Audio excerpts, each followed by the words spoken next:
and to recognise Treasury's involvement in this project, which, as Susan said, I think provides us with a whole new level of facts that we have not had before. In a global context, Australia is trade exposed. It's a capital importing country with a long history of welcoming foreign investment. We have a large landmass, a relatively small but highly urbanised population, and are resource rich. This invites investment to enable us to harness these resources. The fact that we have high investment rates reflects that we have enough opportunities in Australia for Australians to invest and more for foreign investors. We have an abundance of investment opportunities, not a savings shortfall. Foreign capital allows a wider range of investment in the Australian economy than would otherwise be possible. Without additional foreign capital, some Australian investments would be delayed or not proceed.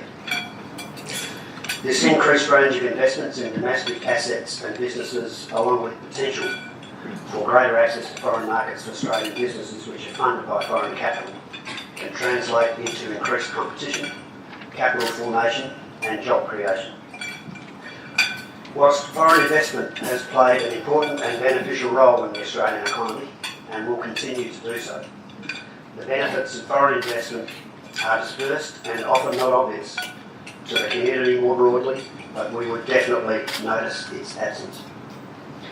Treasury research in 2012 looked at the impact of a sudden and ongoing reduction in capital inflows, suggesting that a reduction of net capital inflow of 1% of GDP would, after 10 years, lead to GDP being 0.7% lower. The composition of foreign investment into Australia has changed over time, both in terms of the source and the sectors that have benefited from this investment. At the beginning of the 20th century, most foreign investment came from the United Kingdom. After World War II, investment surged from the US as multinationals invested in Australia's growing industries, including manufacturing and mining. This created post-war jobs and led to the transfer of technology and skills into Australia. A great example of this is Boeing. Boeing has made Australia its largest base outside of the US, having invested around $1 billion in its Australian operations over the past 90 years that it's been in the country. It employs more than 3,000 staff across 38 locations in Australia. In more recent times, there has been an increase in investment from Asia. First, large parcels of investment from Japan, and now increasingly from emerging economies such as China and Malaysia. Direct investment flows from China have risen in recent years from being almost non-existent before 2007 to around $3 billion of net inflows per year over the last 3 years. However, the stock of Chinese direct investment in Australia was still only 4.8% of the total stock of foreign FDI in Australia at the end of 2017. At the end of 2017, the stock of Chinese FDI in Australia reached $40.7 billion. Chinese investment, the Chia database, suggests that Australian gross direct investment inflows increased from 5.7 billion in 2014 to 8.9 billion in 2017, with inflows of 10.9 billion in 2015 and 14.9 billion in 2016. For 3 years in a row, China has been Australia's largest source of proposed foreign investment approvals, accounting for approximately 25% of all the value of all approved investments in 2016-17. In that year also, China also accounted for 25% of the value of approved proposed investment. The top 3 sectors for approved proposed Chinese investment were real estate, including both residential and commercial, manufacturing, electricity and gas, and mineral exploration and development. In recent years, foreign investment, including from China, has helped Australia make the most of the resources boom, which in turn has helped China prosper, but has also contributed to growth in the non-mining sectors of the Australian economy. Agriculture and food have obvious appeal to investors across Asia, while more foreign investors are becoming interested in opportunities in Australian healthcare, services and innovation. New capital expenditure in Australian businesses will allow growth and productivity, and those increases will in turn create more value, more growth and more jobs. It is worth reflecting on some of these investments, what some of these investments have delivered for Australia. In our renewable energy sector, China's largest wind energy company, Goldwind, has been investing in Australia since 2010. It now has 3 operational wind and solar renewable energy projects and 4 more in development across 3 states, New South Wales, Victoria and Tasmania. In August last year, Goldwind invested $110 million to acquire one of Australia's largest wind development projects, Victoria's Stockyard Windhill Farm from Origin Energy.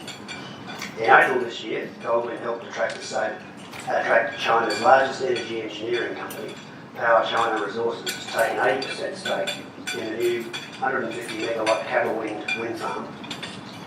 Hill wind farm in Tasmania. Moreover, Goldwind teamed up with the University of New South Wales and provided $2 million in funding to establish Australia's first wind power test lab. Chinese investment into the medical sector by, for example, China Resources Corporation, Luya Medical and Hengkang Medical Group, is generating more jobs for Australians, including through new services export opportunities. These investors are also introducing technologies to help Australia stay at the forefront of medical advances. Chinese investment through Tianqi Lithium into lithium processing in Western Australia supports an estimated 500 local construction jobs and will support over 200 local full-time jobs when complete in 2019. In research and health, the University of New South Wales and Chinese biotech firm Baroni Group have signed a cooperation agreement to advance the development of an anti-cancer drug developed by the USA.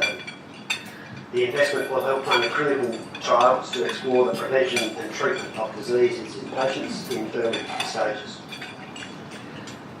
Australia has an open and transparent foreign investment review framework that assesses foreign investment applications on a case-by-case basis. We have a non-discriminatory investment regime where proposed foreign investment above relevant screening thresholds are scrutinised against the national interest. Recent changes to our regime do not undermine this principle. Rather, they enhance it by being clearer about the government's expectations. We do not have blacklists or whitelists for foreign investment, in contrast to many countries which exclude whole sectors of their economies from foreign investment. Nearly all sectors of our economy are open to foreign investment, and where possible, we will work with investors to overcome national interest issues. All foreign government investors have a $0 screening threshold for a direct interest in Australian land or an Australian entity in a business. For example, a United States or Canadian government pension fund receives the same rule of law as the Chinese investment corporation, China's sovereign wealth fund. Whilst we approve the vast majority of proposed investments, having only rejected a handful of proposals in the last decade, the government stated in our foreign policy white paper that openness is a means to an end, and not an end in itself, nor an absolute. National security has always been an important consideration when determining foreign investment in the national interest. But recently this has been given sharper focus through a more formal framework overseen by the Critical Infrastructure Centre. This reflects the changing nature of the geopolitical environment, the privatisation of critical infrastructure assets and technological changes, including threats posed by cyber attacks. It is incumbent on the government through the Critical Infrastructure Centre and the FIRB, our Foreign Investment Review Board, to ensure that national security and our national interests are protected through the foreign investment process. We do not resile from protecting our national security. The Australian government has recognised the importance of addressing risks of critical infrastructure in a considered and proactive manner. The Critical Infrastructure Centre in the Department of Home Affairs provides coordinated risk assessments as an input to the Foreign Investment Review Board consideration, and it proactively assesses critical infrastructure assets. Successive government policy has recognised that foreign investment is beneficial to Australia, and investment should proceed unless there are reasons why it should not, and it should not be in the national interest to do so. The Foreign Acquisition and Takeovers Act provides for the Treasurer to decide in each case whether a particular investment would be contrary to the national interest. This includes considering the extent to which investments affect Australia's ability to protect its strategic and security interests. But the national interest is broader than just national security. A range of factors and the relative importance of these can vary depending on the nature of the target enterprises. Investment in enterprises that are large employers or that have significant market share may raise more sensitivities than investments in smaller enterprises. However, investments in smaller enterprises with unique assets or in sensitive businesses may also raise concerns. That the vast majority of applications are approved or approved with conditions indicates that there are very few proposed investments that pose national interest concerns that are unable to be mitigated. Treasury and FIRB actively engage with foreign investors and, where possible, apply mitigating measures in order for the proposed investment to proceed. The Foreign Investment Review Board is an outward-facing and proactive institution which readily works with a variety of stakeholders. During the last financial year, 2016-17, Treasury conducted over 270 meetings with stakeholders from across Australia, including investors, lawyers, financial advisory firms, industry associations, think tanks and other members of the investment community. Amidst global trade tensions, it is important that we continue to support open and transparent trade and investment flows. Chinese investment in Australia is only one part of our overall bilateral relationship with China, which is much broader. The Australia-China Comprehensive Strategic Partnership is one of the closest relationships that two governments can reach. After establishing diplomatic relations more than 45 years ago, the relationship has broadened and deepened. Today, China is our largest two-way trading partner by a significant margin. Two-way trade reached a new record high of 183 billion in 2017, supported by what is still one of China's most ambitious trade agreements, the China-Australia FTA. China remains a key market for Australian exports, accounting for more than 80% of Australia's iron ore exports, around a third of our LNG, and more than a fifth of our coal. We are also already a reliable exporter of quality agricultural goods, with China accounting for around 3/4 of our wool, almost a third of our alcoholic beverages, and around 1/4 of our seafood product exports. As China's middle class grows, not only will our trade in services with China grow considerably, potentially creating hundreds of thousands of new Australian jobs, but so will China's investment in other areas in which Australia has a comparative advantage. Areas such as agribusiness, health products and services, tourism and education. Our relationship with China is also broader than economic issues. Our nations are intertwined through friends and families, as the 2016 census demonstrates, with more than 1.2 million Australians claiming some Chinese heritage. We share a reciprocal respect for education, with Australian universities, colleges and schools continuing to educate Chinese students. Almost 180,000 Chinese students were enrolled in Australian education in 2017-18. We also want to see each other's countries. Tourism is booming in both directions, with the two-way flow of short-term visitors at around 2 million per year in 2017-18. We possess an enduring interest in each other's cultures, with 36 Australian study centres scattered throughout Chinese provinces, and a new Colombo plan having sent more than 4,700 Australian undergraduates to study, work and experience life in China since 2014. This year, the Australian and Queensland ballets have toured China. Last year, the Chinese National Orchestra performed at the Sydney Opera House and the Chinese National Ballet at the Asiatopia Festival in Melbourne. The National Museum's iconic Indigenous Old Masters bark art collection is currently displayed in China's National Museum. It is the first time this collection has been displayed internationally. While the CHEER database relates to China, it is part of a broader corpus of work to better understand foreign investment in Australia. Some recent examples include a report released in August 2017 by the US Study Centre at the University of Sydney titled Indispensable Economic Partners, the US-Australia Investment Relationship. an Austrade report released in mid-2017 on Japanese investment, and improved data on foreign ownership of agricultural land and upcoming releases on foreign ownership of water rights and the Foreign Land Register. Our relationship with China will shape Australia's economic development for decades to come. As the government's principal economic advisor, the Treasury has a keen interest in helping promote an informed discussion around the Australia-China relationship based on facts and sound analysis.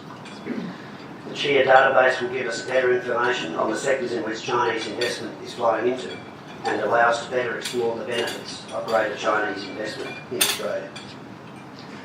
The CHIA database provides valuable information on Chinese investment in Australia for two main reasons. It includes Chinese enterprises' investment in Australia when the transaction is realised, compared with when an investment is proposed. And there was information there on the slideshow just preceding this talk showing the difference between proposed and realised investments. Also, data on ultimate beneficial ownership is included rather than data on where the money came from before entering Australia. This is important as the immediate source of the investment does not necessarily reflect the ultimate ownership of the investment. This method affords a more granular picture of Chinese investment in Australia. CHIA is a great example of collaboration between government, academia and industry, where diverse areas of expertise and interest have yielded a positive outcome. Foreign investment is a complex topic, and detailed analysis to assist in achieving greater clarity is something we all welcome. We will be better placed to navigate the Australia-China relationship as it continues to evolve if we equip ourselves with the facts on the ground, and the CHIA database is a great example of that. Thank you very much.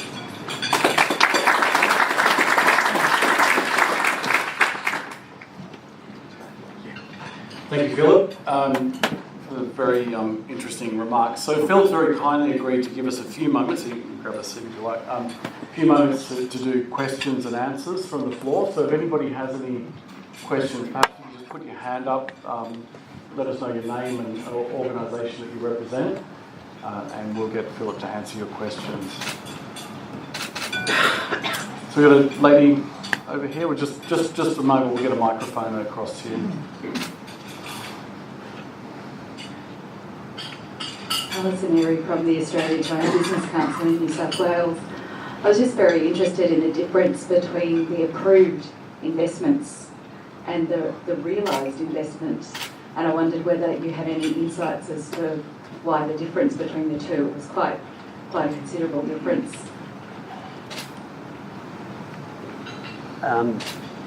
Yes, look, I think there is, again, I think it would be unique to China to have a large difference between proposed and actual investments. I think companies around the world are looking at opportunities every time. One little bit of detail I can go into, I think, is when we actually introduced fees, for example, for property investments, the number of applications decreased very largely.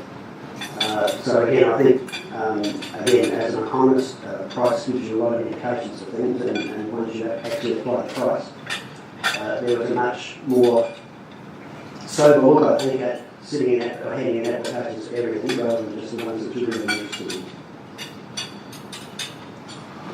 I think, just to add to that as well, I think around about the time when you see that particular gap particularly emerge, there were also some changes in the way that China was thinking about its foreign exchange and outbound investment controls as well. So, there's no doubt that there was an impact of some investments that may have been announced that didn't actually end up getting regulatory approvals in the end. Other questions from this side? Yeah, so the gentleman up the back. Malcolm going to Real Estate Institute of Australia. Foreign investment in a residential property drove up, a new property drove up prices, fixed or patch.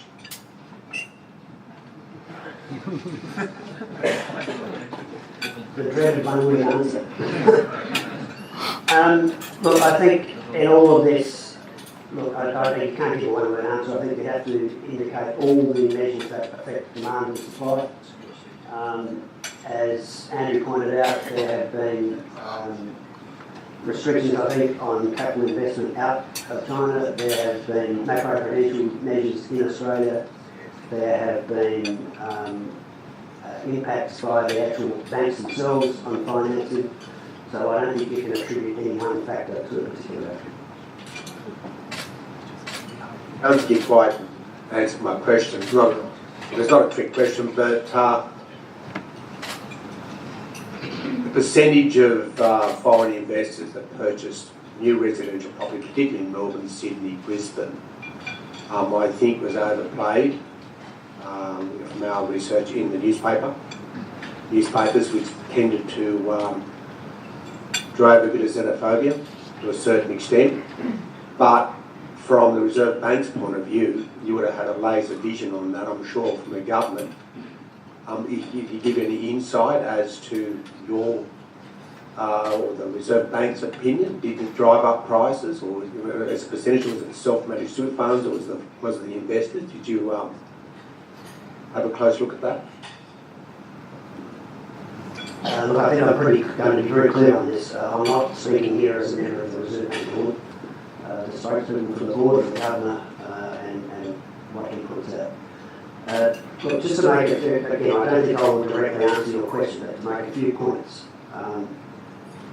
The foreign investment relating to real estate, as you note, as you just disclosed, we are basically trying to get demand for new housing so that we actually get an economic boost from foreign investment in housing. There are restrictions on the access to established housing.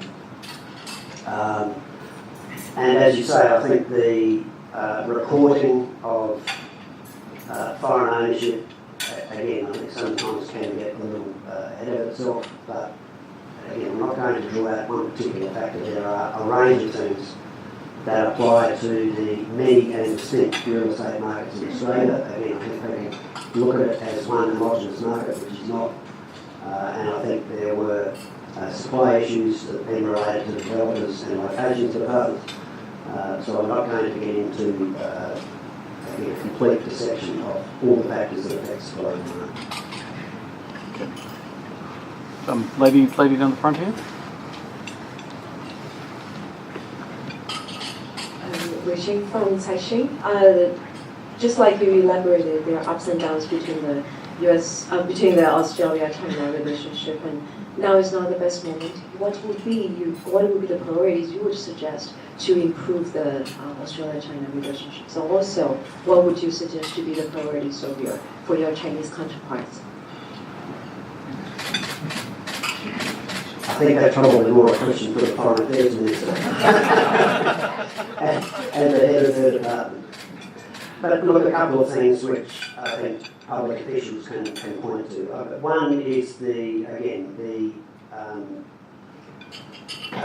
putting arguments and positions on the basis of facts and evidence. I think the GEA database again is a great example of how we can actually use not propositions or inferences or what people might think, but let's actually look at the data and the evidence.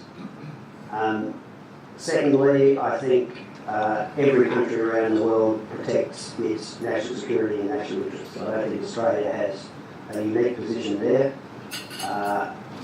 The uniqueness of that position and its influence, I think, on foreign investment generally, again, is shown up in the handful of foreign investment cases that have not been approved.